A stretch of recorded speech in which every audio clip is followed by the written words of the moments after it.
Ini yang kami percaya, Engkaulah perisai hidup kami, Engkau yang selalu menjaga kehidupan kami, Engkau yang selalu memberkati kami, bahkan Engkau selalu ada bersama dengan kami. Terima kasih Tuhan untuk kebaikan-Mu yang sungguh luar biasa kami rasakan setiap hari dalam kehidupan kami.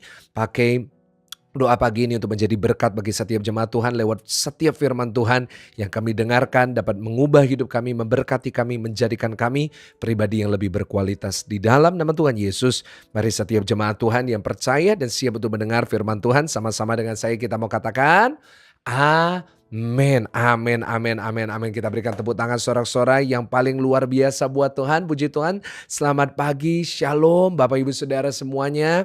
Puji Tuhan, sama-sama saudara boleh tulis di live chat, Tuhan Yesus dahsyat sebanyak-banyaknya. Sama-sama Tuhan Yesus dahsyat. Karena saya percaya apapun yang terjadi dalam hidup kita, Tuhan Yesus kita tetap dahsyat. Puji Tuhan Bapak Ibu, senang sekali bisa kembali menyapa saudara. Meskipun long weekend, meskipun cuti bersama, tapi sungguh senang saya bisa melihat nama-nama yang familiar, yang tetap setia mengikuti doa pagi. Dan saya percaya jemaat doa pagi adalah jemaat yang setia, yang diberkati Tuhan. Dan Tuhan pasti akan menolong dan pasti akan memberkati saudara semuanya. Puji Tuhan Bapak Ibu Saudara, eh, eh, saya akan atur ini dulu saudara supaya lebih bagus. Puji Tuhan, saya bersyukur sekali karena kita dalam keadaan yang sehat, kita dalam keadaan yang diberkati Tuhan, dan doa saya adalah sampai besok, sampai Jumat, sampai seterusnya kita terus setia mengikuti doa pagi ini, kita terus setia mencari Tuhan, kita terus setia berikan waktu kita setiap hari meskipun tidak live, kadang-kadang meskipun harus rerun, tapi kita tetap memberikan waktu kita untuk mencari Tuhan. Saya khotbah minggu kemarin tentang excellent spirit. Ayo kita harus konsisten, kita harus rajin, terutama di dalam hal doa kita. Sebab itu saya tunggu kehadiran saudara kembali besok. Jangan lupa besok juga ada ibadah wanita dilayani Pastor Jesse Lantang. Lalu juga ada doa malam Kamis besok dilayani Pastor Jesse Lantang. Lalu hari Sabtu besok ada youth. Luar biasa banyak acara sekali Bapak Ibu Saudara, dan minggu besok saya percaya saudara semua diberkati oleh Tuhan. Saya akan ada di Bali, saya akan melayani di Glow Bali Bapak Ibu Saudara, gerejanya Pastor Gilbert. Saya akan melayani dan saya berharap bisa bertemu dengan jemaat di Bali. Minggu besok ibadahnya kalau nggak salah jam 10 pagi. Nanti saudara bisa lihat di social media saya. Puji Tuhan. Hari ini kita mau belajar dari firman Tuhan dari Lukas 9 ayat 43 sampai 45. Judulnya adalah pemberitahuan kedua tentang penderitaan Yesus. Kita sudah belajar beberapa saat yang lalu. Pertama kalinya Tuhan Yesus menceritakan mengenai penderitaannya. Dan saya berdoa ini yang merupakan kedua yang juga akan memberkati kita hari ini. Baca dengan suara yang keras. 1, 2, 3. Maka takjublah semua orang itu karena kebesaran Allah. Dan ketika semua orang itu masih heran karena segala yang diperbuatnya itu, Yesus berkata kepada murid-muridnya, dengarlah dan camkanlah segala perkataanku ini. Anak manusia akan diserahkan ke dalam tangan manusia. Mereka tidak mengerti perkataan itu sebab artinya tersembunyi bagi mereka sehingga mereka tidak dapat memahaminya dan mereka tidak berani menanyakan arti perkataan itu kepadanya. Yang percaya sama-sama kita katakan amin. Saudara, 3 ayat yang menurut saya cukup sederhana kata-katanya, tetapi mungkin menurut saya ini cukup sulit untuk dimengerti ya Bapak Ibu Saudara ya. Karena kita lihat bahwa Tuhan Yesus baru saja melakukan mujizat yang luar biasa. Kita udah tahu kemarin, kita udah belajar kemarin bahwa Tuhan Yesus baru aja melakukan mujizat, yaitu mengusir iblis, mengusir setan dari orang yang sudah kerasukan. Nah, tetapi kenapa tiba-tiba Tuhan Yesus menceritakan tentang penderitaannya? Mereka lagi di dalam euforia, mereka lagi di dalam sukacita yang besar, mereka semua memuliakan Tuhan, mereka semuanya memuji nama Tuhan Yesus. Kenapa tiba-tiba Tuhan Yesus bicara tentang sesuatu yang negatif? Sama seperti kalau misalnya tiba-tiba saya lagi happy, baru dapat kabar baik baru aja kemarin mungkin misalnya nih lagi Paskah, lalu Paskahnya kemarin berhasil, lalu tiba-tiba saya ngomong sesuatu yang negatif. Nah, mungkin yang mendengarnya juga bingung, yang mendengarnya juga bilang, loh kita kan baru merayakan sesuatu yang luar biasa, kesuksesan, keberhasilan. Nah, kenapa kok tiba-tiba ngomongnya negatif? Nah, mereka baru aja melihat, semua orang heran, semua orang tiba-tiba jadi percaya. Murid-murid juga mungkin heran, loh Yesus ngapain bicara tentang penderitaannya? Now is not the right time, ini bukan waktu yang tepat. Nah, tetapi di sini kita bisa belajar beberapa hal yang sangat penting sekali. Mungkin kalau sekilas kita baca, mungkin kita nggak ngerti pelajarannya apa. Mungkin menurut kita juga aneh. Nah, tetapi hari ini ada 3 pelajaran yang bisa kita dapatkan dari pemberitahuan Yesus setelah mujizat ini. Yang pertama Bapak Ibu Saudara yang bisa kita pelajari, saudara boleh catat baik-baik, yaitu kita harus selalu berjaga-jaga. Sama-sama tulis di live chat, selalu berjaga-jaga. Bapak Ibu Saudara, saya nanti di dalam beberapa minggu ke depan, saya di akhir Mei saya akan selesaikan tentang orang pilihan yang berkualitas. Dan nanti kita lihat Tuhan mau bawa kita kemana. Tapi seri khotbah saya berikutnya saya udah tahu. Nah itu bicara tentang bagaimana saudara dan saya harus bereaksi, bagaimana kita harus menghadapi di saat iblis menyerang kita. Nah Bapak Ibu Saudara, firman Tuhan berkata berjaga-jagalah. Berjaga-jagalah terhadap apa? Berjaga-jagalah terhadap musuhmu. Karena musuhmu bekerja itu tidak ada istirahatnya. Kita tidur pun musuh tetap bekerja. Kita kemarin sudah belajar tentang itu. Dan saudara ketika iblis itu diusir, ketika iblis itu ditengking di dalam nama Tuhan Yesus, dia akan keluar. Tetapi kita harus ingat bahwa Tuhan Yesus juga pernah mengajar. Ketika iblis itu diusir, dia akan pergi.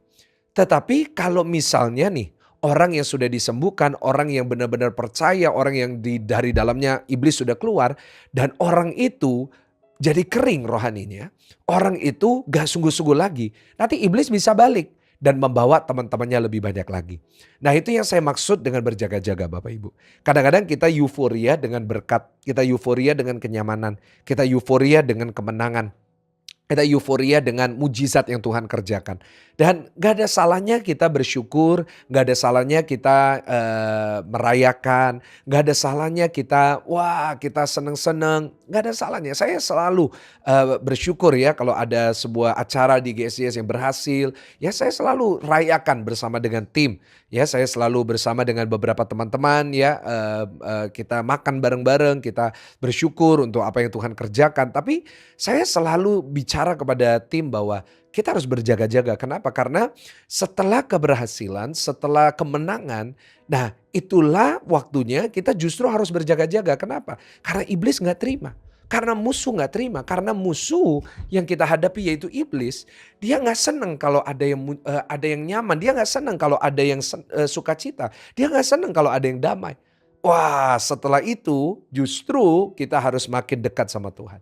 Nah karena itu Tuhan Yesus dengan euforia yang ada, dia mengingatkan kembali. Hei, kamu harus ingat, sebentar lagi anak manusia akan diserahkan. Artinya apa? Kamu jangan terperangkap dengan euforia ini.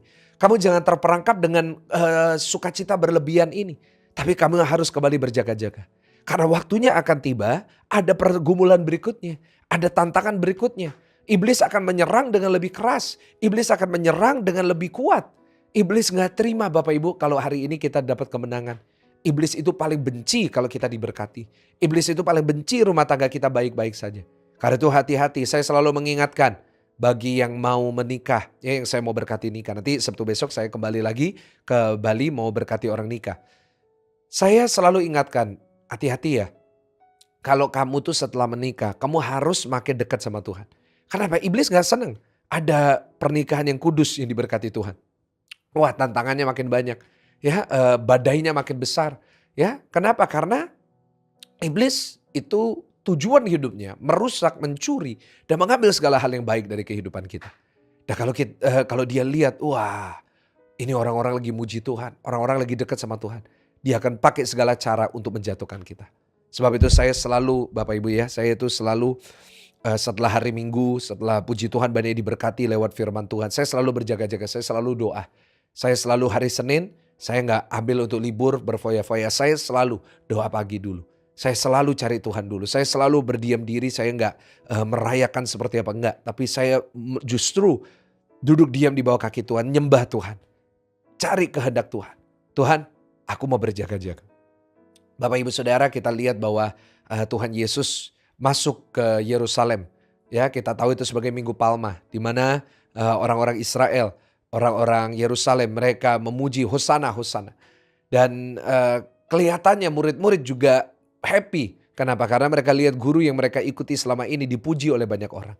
Tetapi yang mereka tidak tahu adalah setelah itu adalah penyalipan. Setelah itu adalah Masa-masa di mana mereka akan mengalami begitu banyak cobaan. Karena itu Tuhan Yesus di tengah mereka lagi senang, diingetin lagi, ingat nanti sebentar lagi akan ada masalah yang lebih besar. Begitu juga dengan kita, saya bersyukur kalau hari ini saudara dapat kemenangan. Saya bersyukur kalau saudara diberkati. Tapi tantangan ke depan akan lebih berat. Kenapa? Karena hidup kita terus naik. Makin kita naik, makin berat Bapak Ibu Saudara. Sebab itu doa saya, dari dalam hati saya, ayo kita terus berjaga-jaga. Jangan lengah, tetap doa. Di tengah libur, tetap doa. Di tengah saudara sibuk, tetap doa. Di tengah saudara lagi gak ada waktu, tetap ambil waktu untuk berdoa. Dan saya percaya kalau kita berjaga-jaga, apapun badai, apapun masalahnya, Tuhan pasti buka jalan buat kita. Yang setuju katakan amin. Dan yang kedua Bapak Ibu Saudara, pelajaran apa yang kita dapat pelajari dari sini? Yaitu ketika semua orang itu masih heran karena segala yang diperbuatannya itu, Yesus berkata kepada murid-muridnya, dengarkanlah dan camkanlah segala perkataanku ini. Anak manusia akan diserahkan ke dalam tangan manusia. Saudara, yang pertama, perkataan Yesus ini supaya murid-murid berjaga-jaga. Yang kedua, kita belajar bahwa manusia itu bisa berubah. Nah, Tuhan Yesus mengajarin gini, manusia itu bisa berubah. Sama-sama tulis di live chat dulu, manusia itu bisa berubah. Saudara, kenapa? Karena orang-orang yang mengikuti Yesus ini, yang heran akan perbuatan Yesus, yang memuji Tuhan karena kehebatan yang dilakukan Tuhan Yesus, apa yang mereka lakukan nanti? Nanti di Yerusalem mereka oleh orang-orang yang berteriak, salibkan dia, salibkan dia. Dan mereka orang-orang yang mungkin gak ngomong salibkan dia, tapi semua mengkhianati dan meninggalkan Yesus. Bapak Ibu Saudara, karena itu Tuhan Yesus ngingetin, orang-orang ini boleh sekarang ngikutin kamu, orang-orang ini boleh sekarang support kamu, orang-orang ini boleh sekarang engkau bisa lihat mereka itu setia sama kamu. Tapi ingat, manusia itu kapanpun bisa berubah. Saudara, saya selalu mengingatkan diri saya juga manusia itu bisa berubah. Karena itu kita gak boleh merasa memiliki. Ya, saya selalu kalau didatengin sama orang yang mungkin dikhianati oleh sahabatnya, uangnya dimakan oleh temannya, saya selalu bilang, iya kan Pak, justru orang yang bisa nyakitin kita paling besar adalah orang yang kita paling dekat. Ya saudara, bukan berarti kita gak boleh punya teman, bukan berarti kita gak boleh bersahabat, tapi kita gak boleh menaruh pengharapan kita sama sahabat. Gak boleh naruh pengharapan kita sama satu orang, sama teman, sama sahabat. Taruh pengharapan kita tuh hanya kepada Tuhan. Ya, jangan taruh harapan. Tuhan Yesus ngajarin murid-muridnya, kamu jangan berharap sama pengikut-pengikutmu. Kamu jangan berharap sama orang-orang yang hari ini terheran-heran dan memuji kamu. Kenapa? Karena satu saat mereka orang yang nanti akan menyerahkan kamu. Mereka justru orang-orang yang satu saat akan bunuh kamu gitu. Nah, jadi dalam kehidupan ini pesan firman Tuhan adalah kita gak boleh ngandalin manusia.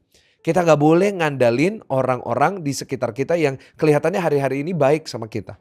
Bukan berarti kita gak boleh bersahabat. Sekali lagi saya tekankan ya. Nanti ada yang dengar gini lalu bilang, oh Pak berarti saya gak boleh bersahabat. Bukan. Tetapi jangan taruh pengharapan kita sama orang. Dalam bisnis jangan taruh pengharapan kita sama partner kita, sama bos kita. Jangan kita taruh pengharapan kita sama apa? Sama pengikut kita, sama karyawan kita. Nanti karena kalau nanti kita terlalu berharap sama manusia, ujung-ujungnya nanti kita dikecewakan. Lupa, saya pikir dia setia, saya pikir dia orangnya baik, saya pikir dia orangnya bakal ikut saya terus. No, manusia kapanpun bisa berubah. Saudara, dalam pelayanan saya melihat itu begitu banyak. Dulu orang yang menjadi sahabat, dulu orang yang menjadi sahabat karib. Oh bisa-bisa jadi pengkhianat, bisa-bisa jadi orang yang justru mengambil banyak hal dari kehidupan kita. Karena itu saya selalu bilang sama semua orang yang bersama dengan saya, ayo kita gak usah pandang manusia, kita gak usah pandang orang.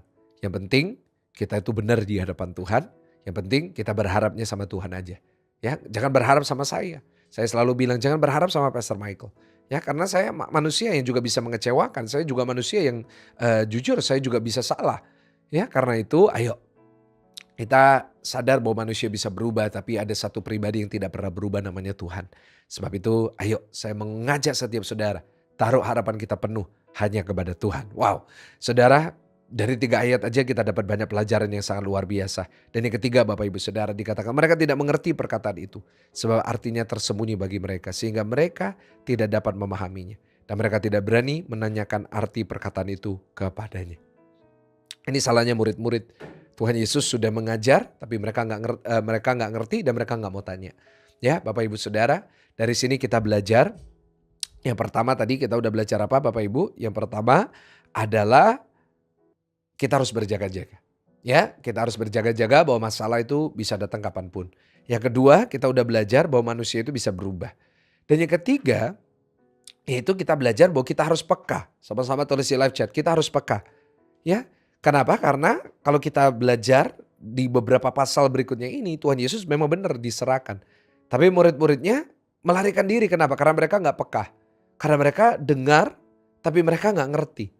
Mereka dengar nggak ngerti, tapi mereka nggak mau tanya. Nah saudara, mungkin hari ini kita belum peka. Tetapi setidaknya kalau kita belum peka, kita boleh tanya.